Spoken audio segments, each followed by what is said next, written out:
Xin kính chào quý vị, 6 tháng đầu năm 2023, xuất khẩu tôm Việt Nam đạt 1,5 tỷ đô la, giảm 32% so với cùng kỳ.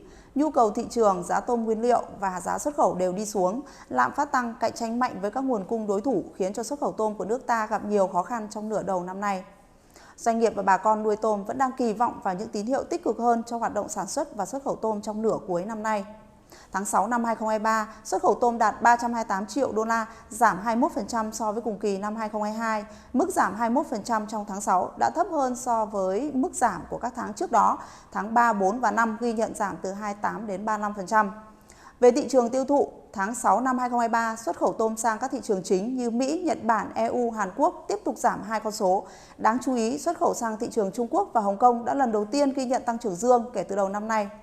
Trong tháng 6 này, xuất khẩu sang một số thị trường nhỏ hơn ghi nhận tăng trưởng dương so với cùng kỳ năm ngoái, như Australia tăng 9%.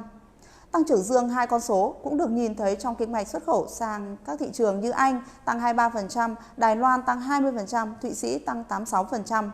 Xin được đề cập đến hai thị trường có thể được coi là tia hy vọng cho xuất khẩu tôm nửa cuối năm nay, đó là thị trường Mỹ và Trung Quốc. Hai thị trường này có xu hướng tương tự nhau trong 6 tháng đầu năm nay, đó là kim ngạch xuất khẩu tháng sau cao hơn tháng trước đó và mức sụt giảm trong từng tháng cũng nhẹ dần. Xuất khẩu tôm Việt Nam sang Mỹ 6 tháng đầu năm nay đạt 299 triệu đô la, giảm 38%. Tháng 6 năm nay, xuất khẩu tôm sang Mỹ giảm 23%, mức giảm thấp nhất kể từ đầu năm. Giá trị xuất khẩu tôm Việt Nam sang Mỹ trong tháng 6 đạt hơn 71 triệu đô la, ghi nhận giá trị cao nhất kể từ đầu năm nay. Kỳ vọng giá tôm thấp tại Mỹ đã tạo đáy và mức tiêu thụ tôm cho dịp cuối năm cũng sẽ tăng. Theo số liệu của Cơ quan Khí quyển và Đại dương Quốc gia Hoa Kỳ, trong 5 tháng đầu năm 2023, Mỹ đã nhập khẩu gần 300.000 tấn tôm, trị giá 2,5 tỷ đô la, giảm 18% về lượng và 29% về giá trị so với cùng kỳ năm ngoái. Dự kiến xu hướng giảm nhập khẩu sẽ vẫn tiếp tục trong ít nhất 3 tháng tới. Xuất khẩu tôm Việt Nam sang Trung Quốc nửa đầu năm nay đạt 239 triệu đô la, giảm 19% so với cùng kỳ. Tháng 6 là tháng đầu tiên kể từ đầu năm nay, xuất khẩu tôm sang Trung Quốc ghi nhận tăng so với cùng kỳ năm ngoái, tăng 19% đạt 59 triệu đô la. Tốc độ sụt giảm nhẹ dần kể từ tháng 3. Theo số liệu của Hải quan Trung Quốc, lượng tôm nhập khẩu của nước này trong tháng 5 tăng mạnh 77%, giá trị nhập khẩu tăng 55%. Tính chung 5 tháng đầu năm nay, lượng tôm nhập khẩu tăng 48% lên gần 416.000 tấn, kim ngạch cũng tăng 28% lên 2,3 tỷ đô la.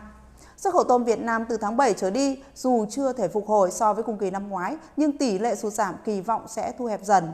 Trong bối cảnh khó trồng khó hiện tại của ngành tôm, cái quan tâm hơn cả là làm sao thuyết phục được người nuôi tôm an tâm thả giống nuôi trong thời gian tới.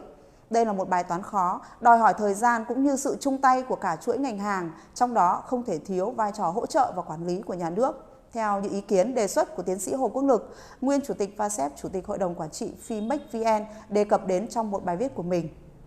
Xin cảm ơn quý vị đã chú ý theo dõi.